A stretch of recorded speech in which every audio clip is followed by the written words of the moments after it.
বিদ্যুতের চমক সঙ্গে মুহুর্মুহু বাজ। কালবৈশাখীর সময়ে এ অতি চেনা চিত্র।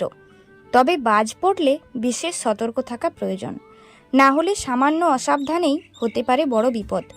বহুদিনের খরা কাটিয়ে শুরু হয়েছে বৃষ্টি, কিন্তু বৃষ্টির আরামের পাশাপাশি একটি বড় চিন্তার কারণ হচ্ছে বাজ। বাজ পড়ার পরিণাম ভয়ঙ্কর হতে পারে।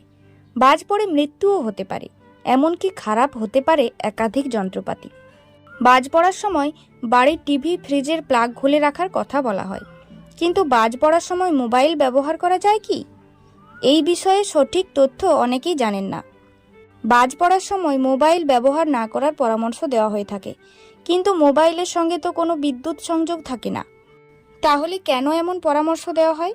বিজ্ঞানীদের মতে মোবাইল থেকে আল্ট্রাভায়োলেট রশ্মি বের হয়, যা বজ্রপাতকে ব্যক্তির দিকে টেনে নেয়, যার ফলে বড় বিপদ হতে পারে। বজ্রপাত হলে কিভাবে সাবধান হবেন?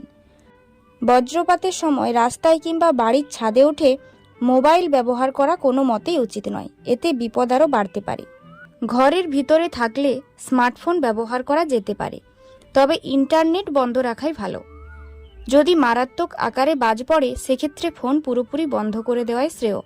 না হলে স্মার্টফোন তো বটেই, যিনি ব্যবহার করছেন তারও বিপদ হতে পারে। একই সঙ্গে সানসেট বা জানালার পাশেও থাকবেন না, সেক্ষেত্রে তড়িৎ আহত হওয়ার আশঙ্কা থাকে। এ সময় জল স্পর্শ করবেন না। স্নান করা, বাসন মাজা, কাপড় কাচার মতো কাজ এই সময় করা যাবে না। যে কোনো বৈদ্যুতিক যন্ত্রের থেকে দূরে থাকুন। ল্যান্ডফোন একেবারেই ব্যবহার করবেন না।